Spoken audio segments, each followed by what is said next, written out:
Hello dear children, welcome back to Uma Talks. And yes, today's video is again going to be a very important one. Okay, CBSE has already come up with its marking scheme for Standard 12. Standard 12 का board exams जो cancel हुआ था उसकी किस तरह से result बनेगा वो एक चल रहा था, वो उसकी तैयारी चल रही थी और बोर्ड ने फाइनली उस सॉल्यूशन पे पहुंच गया कि क्या स्कीम फॉलो करेंगे जिससे 12th का बोर्ड रिज़ल्ट बनेगा। और बच्चे सच में बहुत कंफ्यूज्ड हैं, बहुत परप्लेक्स्ड हैं, लेकिन अब सबको पता चल ही गया है। तो मैंने सोचा कि एक डिटेल में और कुछ बच्चों का भी पर्सनल रिक्वायरमेंट्स था, तो मैंने सोचा कि चलो एक पर्सनली एक वीडियो बनाती हूँ। तो जैसा कि आपने अभी तक देखा होगा बाकी लोगों से और न्यूज़पेपर्स में और गूगल्स में कि 30%, 30%, 40%, 30, 40, 10th, 11th, 12th के बेस पे, but 30%, 30%, 30% and 40%. Yes, at this juncture I would also like to say कि बहुत सारे लोग हैं जो सब्सक्राइब नहीं किए हैं और जो वीडियोस देखते हैं, तो प्लीज़ सब्सक्राइब कर लीजिए। आपका कुछ नहीं जाएगा, but it will be a favour. Please subscribe and like, share and comment. All this is for you. तो ये जो 30-30-40 स्कीम है जिसमें 10th, 11th और 12th ये तीनों ईयर्स के रिज़ल्ट के बेस पे 12th का रिज़ल्ट बनेगा, ऐसा कि बोर्ड ने बोला है। और फाइनली और एक बहुत इम्पॉर्टेंट चीज़ है जो बच्चे अपने मन में सोच रहे होंगे कि 10th, 11th, 12th के बेस पे बनेगा, लेकिन 10th जो रिज़ल्ट है, 10th का जो रिज़ल्ट है उसको फिक्स्ड एंड फाइनल मानेंगे। और उसमें क्या करेंगे, क्योंकि 10th में हमारा सब्जेक्ट डिस्क्रिप्शन नहीं रहता, because when we go to 11th and 12th वहाँ पे हमारा फिजिक्स, केमिस्ट्री, बायो अगर हमने लिया है तो physics, chemistry, maths, English, Hindi common, commerce है तो कॉमर्स के सब्जेक्ट्स। लेकिन 10th में ऐसा नहीं होता। तो 10th के लिए बोर्ड ने क्या बोला है कि 5 सब्जेक्ट्स जो होते हैं, the best 3 subjects to be taken, best 3 subjects को लेके और उसकी एवरेज निकालेंगे, और वो एवरेज सारे सब्जेक्ट्स में ऐड होगा। सारे सब्जेक्ट्स यानी 12th के सारे सब्जेक्ट्स में 10th से वो ऐड होगा। और 11th में उन्होंने बोला है कि 11th का फाइनल ईयर मतलब फाइनल एग्ज़ाम का रिज़ल्ट को लेना है और उसका 30% लेना है। और 12th का उसने स्कूल्स पे छोड़ा है कि आप कोई भी एग्ज़ाम्स ले सकते हो। एक्चुअली प्री बोर्ड्स बोला है कि प्री बोर्ड्स पे करना है, ओके, और प्री बोर्ड्स का रिज़ल्ट कंसिडर करना है इसके लिए।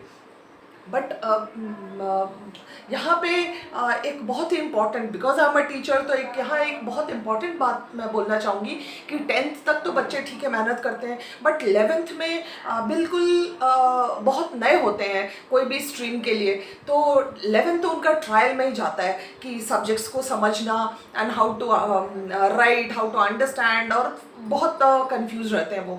और वो ये सोचते हैं कि 12th में हम पूरा मेकअप कर लेंगे, लेकिन उन्होंने कभी भी नहीं सोचा होगा कि 11th का रिज़ल्ट यहाँ पे मैटर करने वाला है। तो 11th का रिज़ल्ट डेफिनेटली वो आपका रिज़ल्ट पता नहीं, मुझे जहाँ तक लगता है कि वो नीचे ही खींच के लेके आएगा। और 12th प्री बोर्ड्स तक बच्चे सीरियस नहीं रहते हैं, तो प्री बोर्ड का भी रिज़ल्ट ऐड करना है। So it is going to be really very tough. I don't know, जो बच्चे सच में जो शुरू से बहुत कॉन्शियस रहते हैं, जिन्होंने शुरू से मेहनत की होगी, उनका रिज़ल्ट तो अच्छा होने वाला है। बट जो लोग बस यूं ही आशा लिए होंगे लास्ट मोमेंट के लिए, उनके लिए तो बहुत टफ होने वाला है।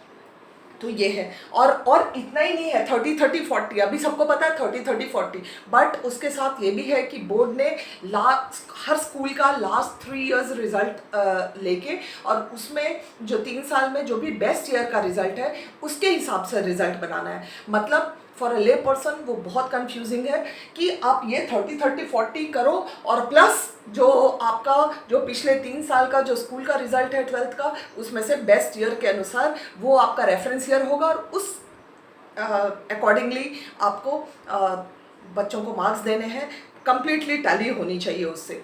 और यस, तो ये बोर्ड का है। चलिए अब हम यहाँ आ जाते हैं। सो थ्योरी एंड प्रैक्टिकल मार्क्स, बहुत सारे सब्जेक्ट्स जैसे हमारे science subjects, physics, chemistry, bio, okay, ये सारे सब्जेक्ट्स 70 का थ्योरी होता है, उनका 70 का थ्योरी होता है और 30 का प्रैक्टिकल होता है, ठीक है, 70 एंड 30। तो 70 का थ्योरी होता है। और कॉमर्स वाले सब्जेक्ट्स, बहुत सारे आर्ट्स सब्जेक्ट्स, उसमें 80 का थ्योरी होता है और 20 का प्रैक्टिकल्स होता है। ऐसा भी सब्जेक्ट्स होते हैं जिसमें 60 का थ्योरी होता है, 40 का प्रैक्टिकल होता है, 50 theory and 50 practical, 30 theory and 70 practical. तो मैं वैसे समझा रही हूँ। एक बात आपको याद रखना होगा, ध्यान में रखना होगा कि प्रैक्टिकल्स के मार्क्स, जैसा कि बोर्ड ने बोला, प्रैक्टिकल में स्टूडेंट को जितना भी मिलेगा एज इट इज़ वो मार्क्स ऐड होंगे। प्रैक्टिकल्स 12th का प्रैक्टिकल्स के marks as it is add होंगे। ओके, बाकी यहाँ का है तो क्लास 10 का 30% मार्क्स लेना है, तो ये जो 30% मार्क्स लेना है, 30% अराउंड 24 मार्क्स आ रहा है। तो 24 में हमको कैलकुलेट करना होगा कि उस बच्चे को कितना मार्क्स देना है। तो 24, 11th का भी 30% कम्स टू 24। अगर 80 थ्योरी है और 20 प्रैक्टिकल्स है, please have it in your mind, अगर 80 थ्योरी है 20 प्रैक्टिकल है तो 24, 30% 10th का हो रहा है, 11th का 30% भी 24 हो रहा है, 12th का 40% 32 हो रहा है, 32, और ये प्रैक्टिकल इसमें ऐड होगा ही, तो ये 32 मतलब ये 32 मार्क्स से हमको 12th का थ्योरी देना है और प्रैक्टिकल 20 ऐड होगा। ओके, सो फाइनली 10th का 24, 11th का 24 में से मार्क्स देना और 12th 52। देन अगर 70 और 30 है तो 70 में 21, 10th एंड 11th, 12th का थ्योरी 28 और 30 प्रैक्टिकल्स, तो 12th 58 हो जा रहा है। आप देख रहे हो 10th का 21 means the student will score out of 21, उसको 10 में मार्क्स मिलेंगे जो बोर्ड में स्कोर किया है, एंड आउट ऑफ 21 उसको 11th में भी फाइनल ईयर के हिसाब से पूरा कैलकुलेट करके मिलने वाला है, 58 उसको 12th का है। अगर 60 थ्योरी एंड 40 प्रैक्टिकल्स हैं तो 18 आपका 10th और 11th का मार्क्स है। This is the maximum marks for 10th जिससे the child is going to score. That completely depends how much he has scored in his 10th standard. तो out of 18 only he is going to get 24 theory 12th से and 40 completely practicals, whatever, if he has scored 36 will be added. So 18 and 64 marks 12th के add हुए। Just like that it has come 50 theory and 50 practicals, तो 15, 20, I hope अब तक आपको समझ में आ गया होगा। एंड अगर 30 थ्योरी है और 70 प्रैक्टिकल्स है तो 9 मार्क्स 10th और 11th की वेटेज है। ओके, और 12th का थ्योरी का वेटेज 12 है और प्रैक्टिकल का वेटेज 70 है। अगर 30 थ्योरी है और ये थ्योरी है और ये प्रैक्टिकल है, so this is what is there. यानी अगर थ्योरी 80 मार्क्स का होता है तो 12th का वेटेज 52 है, थ्योरी अगर 70 मार्क्स का होता है तो 12th का 58 है, 60 है तो 64 है, 50 है तो 70 है, 30 है तो 82 है। So children, I don't know, you have to sit with your fingers crossed and wait and watch कि क्या होने वाला है रिजल्ट। प्लस ये तो आपकी स्कोर ऐड करके और उसके बाद historical performance year. Historical performance year मतलब स्कूल का जो लास्ट 3 इयर्स का रिजल्ट में से जो बेस्ट रिजल्ट है उसके साथ टैली करते हुए रिजल्ट बनेगा आपका, because you have not answered any exams. Okay, so pandemic, I don't know, it is going to be a boon for somebody and again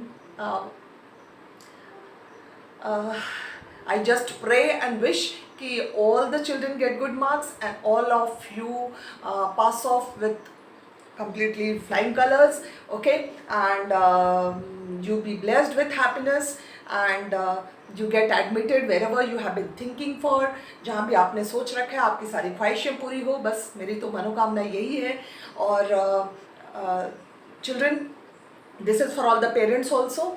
और मैंने हर सब्जेक्ट के, आज मैंने आर्ट्स और कॉमर्स के अपलोड किए हैं और मैंने साइंस पीसीएम वालों का कर दिया है। पीसीएम में क्या क्या कोर्सेज हैं आप ले सकते हो, पीसीबी का भी अपलोडेड है और आर्ट्स और commerce. Please watch it, it's going to be very very beneficial, आप सबको बहुत बहुत हेल्पफुल होने वाला है। और एक कमेंट तो कर दीजिए कि yes ma'am it is helpful. Okay, क्या चला जाएगा, अगर आप देख रहे हो तो जस्ट देख के पास कर देना। एक लाइक तो बनता है, एक कमेंट तो बनता है, एटलीस्ट उस मेहनत के नाम जो रिसर्च करके और आपके सामने पेश कर रहे हैं। And the same thing I wish for this also. I hope I am very very clear. Good luck and thank you all, thank you for watching, thank you so much.